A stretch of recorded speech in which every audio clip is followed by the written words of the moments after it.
মূল কথা হচ্ছে যেটা সবার কথাইতে চলে আসছে যে আসলে কেউ চাচ্ছে, কেউ বলতে আমি কেউ বলবো না, এখানে হলো যারা নীতি নির্ধারক, যাদের দায়িত্ব আছে যে এই দেশটাকে, দেশের প্রতিষ্ঠানকে, রাষ্ট্রীয় যে প্রতিষ্ঠান আছে, রাষ্ট্রীয় যন্ত্রগুলো আছে, সে প্রতিষ্ঠানগুলো আছে যেটা রাষ্ট্রীয় যন্ত্রকে এগিয়ে নিয়ে যাবে, সঠিকভাবে চালাবে, তাদের কোনো ইচ্ছা নাই, তাদের কোনো দায়বদ্ধতা নাই, এবং তারা আরো বেশি সাহস করে দিচ্ছে, আরো বেশি তাদেরকে সুযোগ করে দিচ্ছে যেন দুর্নীতি হোক। সবাই দুর্নীতি করে না, দুর্নীতি করে যে দুর্নীতি করতে পারে, যার সুযোগ আছে দুর্নীতি করার।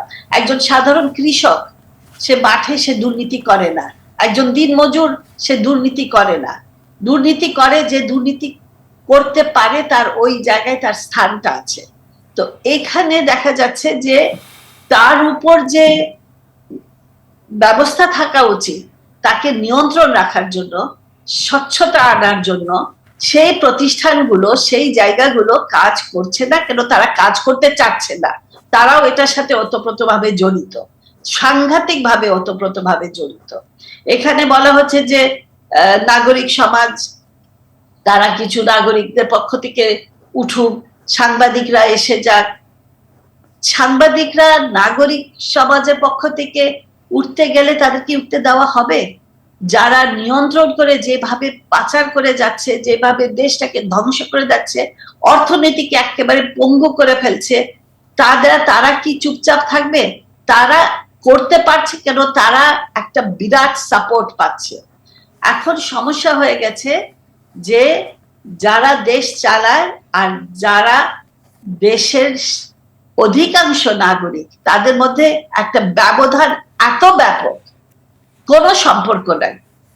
সম্পর্ক নাই কারণে যে কোনো রাজনৈতিক অপোজিশন নাই, কোনো জবাবদিহিতা করার জায়গা নাই।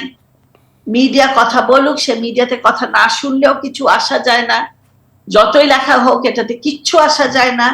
আমরা যত চেঁচামেচি করি সেটাতে কিচ্ছু আসা যায় না। মঞ্জুর মোর্শেদের মতো ব্যক্তিরা, ওনারা কোর্টে যতই রিট পিটিশন করুক, কিছুই আসা যায় না, হাইকোর্টের আদেশও মানা হবে না। তো এইখানে এই অরাজকতা যে চলার যে সংস্কৃতি চলে আসছে, এটা চলে আসছে কিন্তু তাদেরকে সংস্কৃতি করতে দেওয়া হচ্ছে, তাদেরকে সুযোগ করিয়ে দেওয়া হচ্ছে। এখন এটা সরকার যদি এটাকে স্পষ্টভাবে এখন যদি এটা না নেয়, তারা যদি খুব একটা শর্ট টার্ম নিজের সুবিধা বা তার পার্টির সুবিধা বা এই বর্তমান অবস্থার কথা খালি শুধু চিন্তা করে থাকে, তাহলে কিন্তু দেশটা বেশি দিন টিকতে পারবে না। মানে আমরা কিন্তু যে পর্যায়ে গেছিলাম, অনেক জায়গায় আমরা খুবই ভালো করেছিলাম, আমি এটাকে অস্বীকার করছি না, বাংলাদেশ অনেক জায়গায় অনেক ভালো করেছে, কিন্তু আমরা এই জায়গাগুলো ধরে রাখতে পারবো না যদি আমরা মূল জায়গাটা না রাখতে পারি, যেটা হলো স্বচ্ছতা, জবাবদিহিতা এবং দুর্নীতি মুক্ত একটা দেশ যদি আমরা গড়ে তুলতে না পারি, আমরা যদি নিয়ম শৃঙ্খলা সৃষ্টি করতে না পারি, এবং সেটার জন্য আসলে একটা গণতান্ত্রিক চর্চা সৃষ্টি করা খুবই প্রয়োজন। এখন তো আমরা দেখছি উপজেলা নির্বাচনেও কোনো গণতান্ত্রিক চর্চা নাই। আমরা জানি না ইউনিয়ন পরিষদের যখন নির্বাচন হবে সেখানে গণতান্ত্রিক চর্চা আদৌ হবে কিনা। আমরা দেখছি যে মাঠে ঘাটে কাজ করি, সেখানে সরকারি নিয়ম, নীতি, আইন, নীতিমালা যেগুলো আছে সেগুলো বাস্তবায়ন করতে যদি যাওয়া হয় জনগণের পক্ষে, সাধারণ মানুষের পক্ষে, সেখানে কিন্তু বাধা চলে আসছে। এইখানে চলে আসছে যারা নীতি নির্ধারক, যারা রাষ্ট্র চালান, তারা কিন্তু একটা ছোট্ট গোষ্ঠী তার পক্ষে দাঁড়িয়ে আছে, সাধারণ মানুষের পক্ষে না। রাজনীতি যে ছিল যে এটা হলো জনগণের পক্ষে রাজনীতি করা হচ্ছে, এই জনগণের পক্ষে এখন রাজনীতি না, এটা ফিরে আসতে হবে। ফিরে না আসা পর্যন্ত এখন একটা অভ্যুত্থান হবে, একটা আন্দোলন হবে, এই পরিবেশ এখন বাংলাদেশে বিরাজ করছে না। কেন? এরকম কোনো দেখছি না যে কোনো ব্যক্তি বা কোনো গোষ্ঠী বা কোনো ব্যক্তিরা এটা করছে। সরকারের দলের সবাই, আমি বলবো না যে তারা দুর্নীতি প্রস্ত, তাদের মধ্যে অনেকে আছে স্বচ্ছ, অনেকে কাজ করতে চাচ্ছে, কিন্তু এই মুষ্টিময় বা অল্প কয়েকজন দিয়ে ওই যে মূল যারা হোতা, যারা দুর্নীতি করছে, তাদের জন্য কিন্তু সবারই কিন্তু একটা দুর্নাম চলে আসছে, তাদের জন্য সব রাজনীতিবিদের একটা দুর্নাম চলে আসছে। এই জায়গা থেকে যারা রাজনীতি করে তাদেরকেও নিজেদেরকে বলতে হবে যে আমরাও এটা থেকে রেহাই পেতে চাই। যে প্রতিষ্ঠানগুলো আছে, আমরা কেন্দ্রীয় ব্যাংকের কথা, বাংলাদেশ ব্যাংকের কথা বলছি, আমরা আমরা আমরা ইসে দুর্নীতি দমন কমিশনের কথা বলছি, আমরা বিভিন্ন যে